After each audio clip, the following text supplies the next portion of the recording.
Assalamualaikum warahmatullahi wabarakatuh.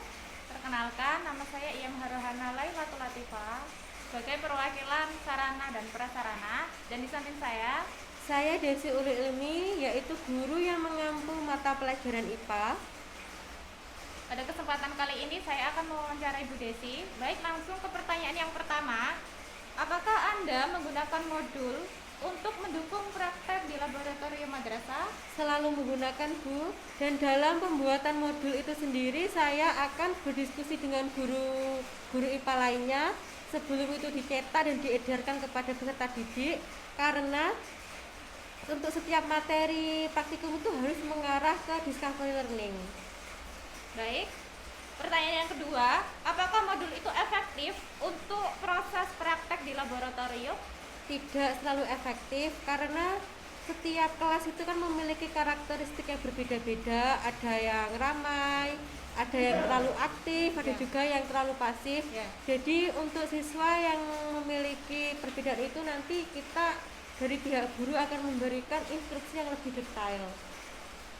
Pertanyaan yang ketiga, apakah setiap guru itu memiliki modul yang sama? Tidak Bu, tergantung dari guru itu mengajar kelas berapa. Jadi kalau hanya mengajar kelas 9, ya hanya kelas 9 saja modulnya. Baik, pertanyaan yang keempat, kapan Anda mengajak siswa untuk melaksanakan praktek di laboratorium madrasah? Tergantung materi yang diajarkan. Jika materi itu dirasa sulit untuk dipahami, maka dari pihak guru akan mempertimbangkan bahwa materi itu akan dibawa ke praktikum, dan tentunya kita sebagai guru akan mempertimbangkan apakah peserta didik itu dapat melakukan praktikum itu apa tidak. Pertanyaan yang kelima, apakah siswa antusias dalam mengikuti kegiatan praktek di laboratorium madrasah?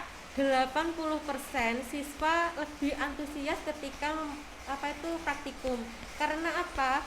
Peserta didik akan lebih bisa mengekspresikan apa keingintahuan mereka, bisa bekerja sama dengan temannya, berbagi informasi dengan langsung memegang benda tersebut. Baik. Pertanyaan yang keenam, apakah Anda menggunakan media pembelajaran saat pelaksanaan praktek laboratorium? Ada beberapa menggunakan, contohnya pada materi kerangka, saya menggunakan torso dalam pembelajaran tersebut. Baik, pertanyaan yang ketujuh, apa saja peralatan yang digunakan saat praktek di laboratorium madrasah? Saya mengambil satu praktikum ya Bu, contohnya dalam praktikum pengukuran. Di sini saya menggunakan mistar, jangka sorong, mikrometer sekrup, neraca lengan, stopwatch, dan termometer. Pada saat kegiatan praktek di laboratorium, apakah mengalami kendala? Pastinya, karena beberapa siswa itu kan ada yang lebih suka ke teori sehingga mereka lebih pasif ketika praktikum. Ada juga yang mereka itu memang tidak suka dengan praktikum. Pertanyaan yang ke-8, bagaimana proses pembuatan media pembelajaran di laboratorium? Ada beberapa media pembelajaran itu yang dibuat oleh peserta didik, ada juga yang dari pihak guru membelinya.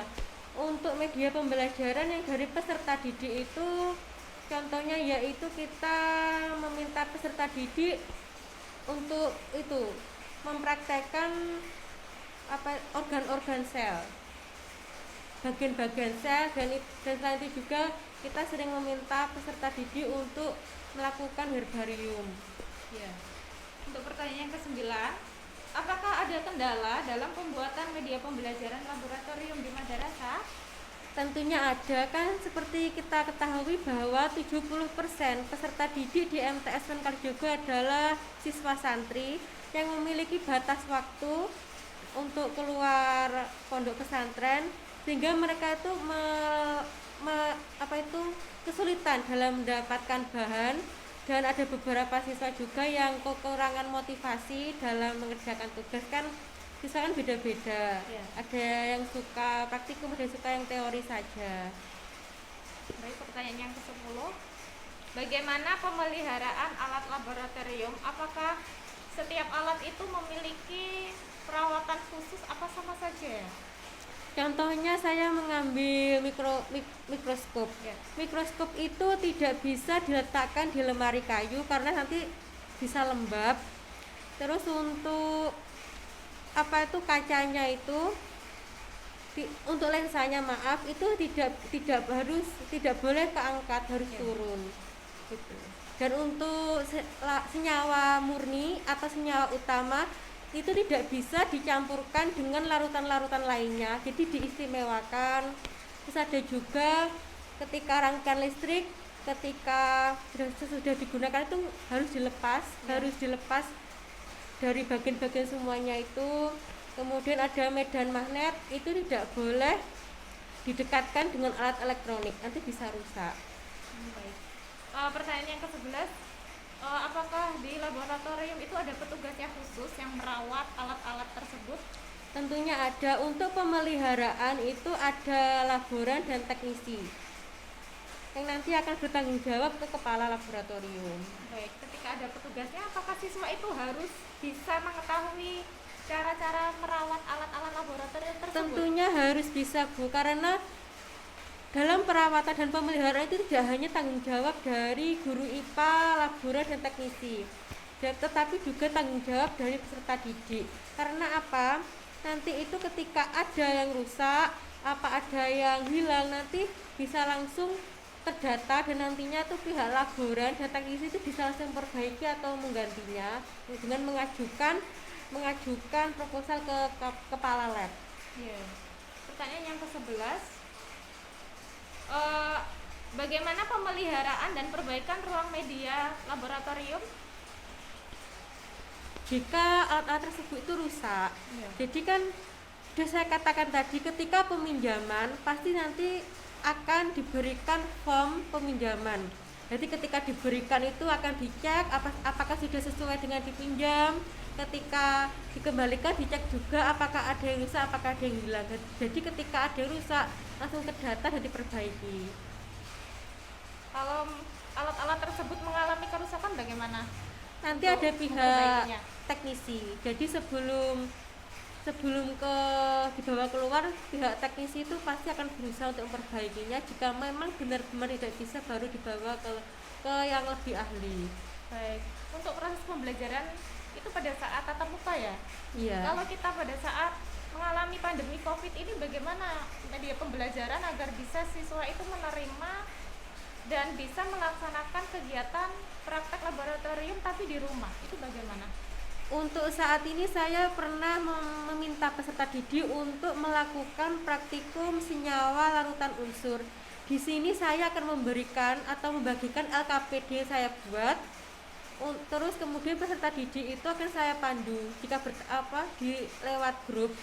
Jadi ketika pengumpulan nanti peserta didik akan mengumpulkan dalam bentuk video dalam tahapan praktikum tersebut, kemudian akan saya nilai dengan instrumen yang sudah saya buat. Baik, kita kembali lagi ke perawatan dan pemeliharaan alat-alat laboratorium yang rusak. Apakah ada perawatan khusus setiap per bulannya, per minggu, atau memang ketika rusak baru dirawat ya Bu? Atau diperbaiki ketika sudah rusak, atau per bulannya dirawat? Bagaimana? Itu kan ada pendataan Ibu ya. Jadi kan untuk alat-alat seperti kaca itu kan tidak langsung bisa digantikan. Jadi nanti dikumpulkan per setiap bulannya. Nanti yang rusak berapa, apakah bisa mencukupi untuk selanjutnya, jika tidak nanti akan ada pengajuan seperti itu. Baik, terima kasih. Pada wawancara kali ini terima kasih Bu Desi. Saya akan membacakan sebuah kesimpulan. Kesimpulan yang pertama, dalam pembuatan modul pasti disesuaikan terlebih dahulu agar dapat dipertimbangkan dengan materi yang berkaitan kegiatan praktikum dan peserta didik dapat menerapkannya. Kemudian dalam proses pemeliharaan dan perbaikan alat-alat laboratorium, siswa harus mengetahui, bukan hanya guru saja dan laboran, tetapi siswa juga harus mengetahui cara-cara pemeliharaan alat tersebut. Dan yang terakhir, media pembelajaran juga dibuat oleh peserta didik. Kita ke student center ya Bu ya, penerapan student center agar siswa aktif, tidak hanya guru saja yang memberikan sebuah materi, tetapi siswa juga bisa merespon kepada guru. Terima kasih. Wassalamualaikum warahmatullahi wabarakatuh.